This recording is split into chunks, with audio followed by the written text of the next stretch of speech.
Hey guys, this is CE Madison and welcome back to another Let's Discuss Yashahime video. I just want to say thank you guys so much for commenting on this video and just kind of sharing your discussions with it. I knew Yashahime was going to be a big renouncement to all anime fans, but just the comments that I got from you guys from my last video, it made me feel good. It made me feel really good that this is what I should be doing. I should have this video by itself rather than sticking it to Saturday Night Spotlight.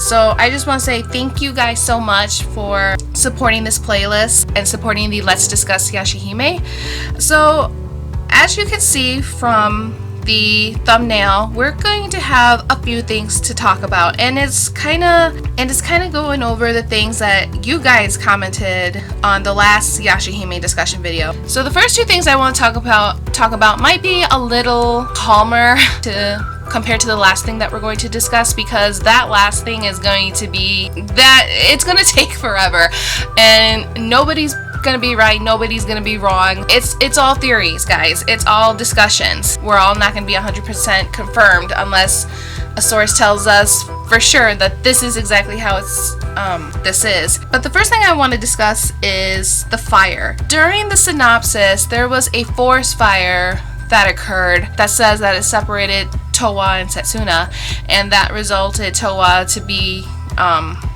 stepping into this tree time tunnel, and that's transporting her into the future where she sees Sota, Kagome's brother. So the fire, we don't have much to discuss on who caused the fire, why did the fire occur, and was the fire just an accident? We really don't have anything to go off of, but in addition to the fire, we also have the Butterfly of Dreams.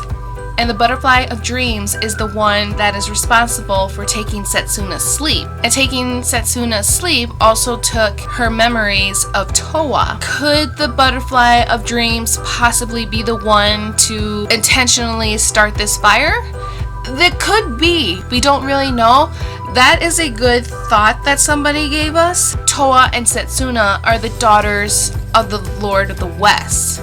Okay, so, and during that, with the whole cliche, if anybody wanted power as much as Sesshomaru has power over the lands of the West, they would do anything to get that power, and that would include whoever this Butterfly of Dreams to hurt Towa and Setsuna. But that could be, because we don't know if Towa and Setsuna are living with their parents, which I think they are, okay?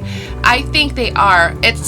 There's nothing hinting to us saying that they don't know their parents, they aren't like travelers or anything like that. So if that's a full case, then somebody could have declared war on the palace and is focusing on the girls. I'm just throwing random things out as I'm making this. So that might be a little bit of what's going on with the fire.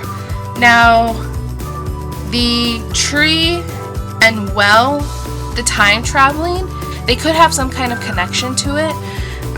Could they possibly have some kind of connection to them?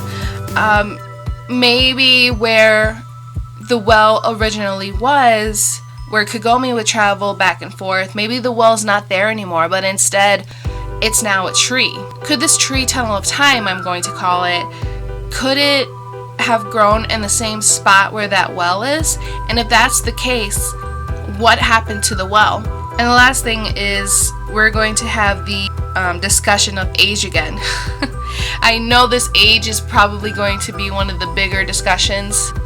There's a couple of things that you guys commented on here that I didn't really think of, and that was really good for you guys. Really good on you to comment that. That got me thinking a little bit.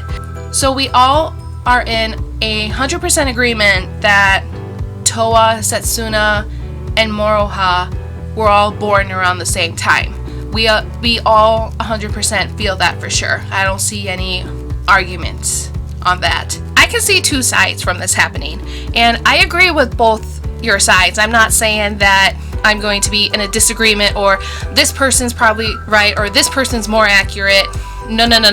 We're not going to do it that way just because the age is going to be so tricky in this.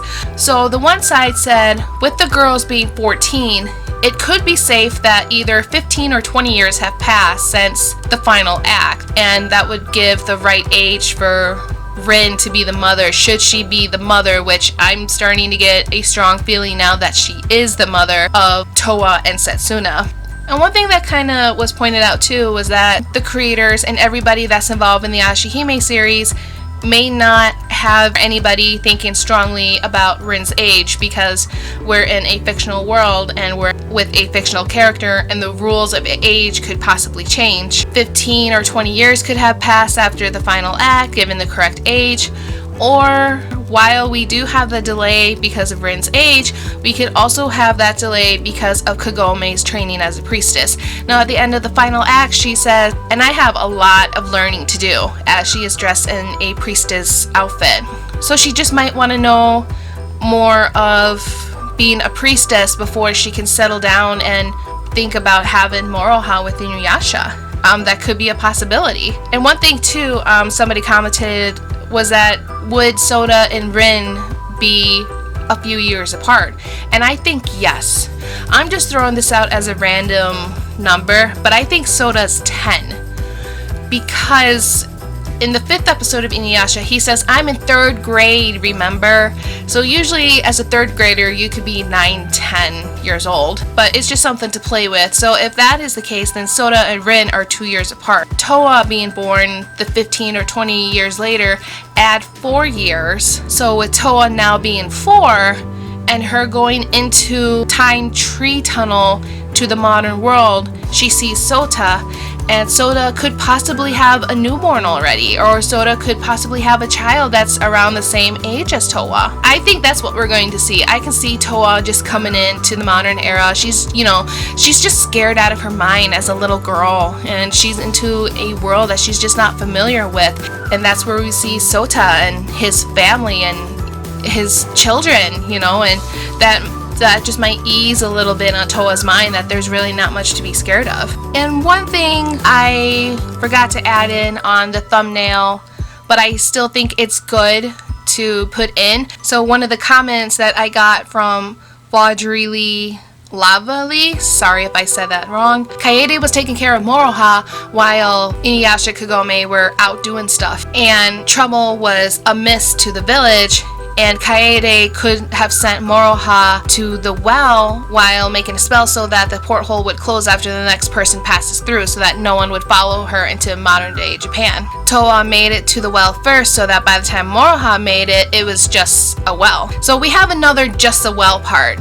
So with this theory that we have from Vaudrey, it may not be a tree, it could just be the well. But we do have it confirmed in the synopsis though that there is a tree now. If Kagome and Inuyasha did return, seeing that Moroha is no longer here, and if Kaede explains that Moroha is in the modern world and she closed the porthole so Moroha wouldn't return, that it could explain why Moroha was raised by herself. We're not sure if Kaede meant to totally close it for 10 years. Maybe she meant to have closed it for like just a few hours or a day or something, just to protect Moroha. And one thing that was mentioned in the comment was the only reason why she would shut the porthole is out of fear that someone would follow Moroha into it. And that would make sense. From what this is saying is that if Kaede sent Moroha to the modern era and afraid that a demon or something that was more powerful than Moroha would have come after her, she shut the porthole. That would totally make sense. She's protecting an innocent little girl. But little did Kaede know, Towa must have gone through it also. And she added Shippo now because someone would have actually had to have seen Moroha jump into the well for Inuyasha and Kagome to believe it. So you would need somebody to witness your own daughter going into this porthole, and it's taken her back into the modern era. And she also said with Shippo being a shapeshifter, he could maybe transform himself into Moroha, but he can only do it in such little time. As we see in the past, he tried to become somebody else, but he could only do it for such a short period of time. And the question that Vaudrey asked, would Sesshomaru think that Towa was dead or still alive? Isn't there a way to explore the world of the dead? And that is tricky because you're playing with the rules of the dead and the alive. If we look at Sesshomaru using the Mango Sangetsuha before he no longer has possession of the Mango Sangetsuha, it was now moved to Inuyasha. But in the realm of feudal era, where you have like demons and ghouls and, you know, possible witches, and now we have this butterfly of dreams, there can be a possibility that we can somehow view a way to search for Towa. But that is still just kind of a miss to us. So if that's the case, where I've seen nothing where it says Towa and Setsuna don't know their parents. They obviously know their parents. So we may have a glance of Sesshomaru sending out a search party to find Towa while he's looking at the Tenseiga, or possibly asking for some guidance to try to find Towa in the realm of the underworld. It's all up in the air. I really wish I could give a yes or no answer. I want to say yes, I really do, but I don't see any strong evidence where we can view the underworld and see if there's any lost souls that could be Towa. I'm interested to know exactly how he's going to react. I'm interested to know exactly how Setsuna is going to react. I'm actually interested now. I'm kind of looking forward to this. But if we do see him in Yashahime, I really hope he doesn't think that she's gone and that he can only rely on Setsuna. But that is the end of discussion 2 for Yashahime. Thank you guys so much for stopping in and checking out the discussions, and thank you guys so much for leaving the comments. I greatly appreciate it. That will give us something to talk about. If you guys have any theories or questions you want me to discuss, let me know in the comments below. I want to get us as hyped up as much as we can, and I want to bring in new people for discussions and theories before the series comes out. If you guys like this video, press that like button and subscribe to me. Help Scintillating Reviews grow and help the Yashahime discussion playlist grow. I have a bell now, so if you are interested in just the Yashahime discussion videos, click that bell to be notified for just the personal videos. Or if you want to see any more of my content, I'm doing Let's Reviews. Starting in June, I'm doing a 30-day review challenge. I do Saturday night spotlights, and that's kind of throwing everything in there. So for this weekend, I'm getting a lot of DC information, so I'll discuss some of that. But thank you guys so much, and we'll see you in the next Yashahime discussion videos. Our simplest prevention is our biggest protection. Take care of yourselves and others as you practice social distancing, washing hands, and staying at home. Let's get better by starting to make our world better to reduce the spread of COVID-19. See you later on another day.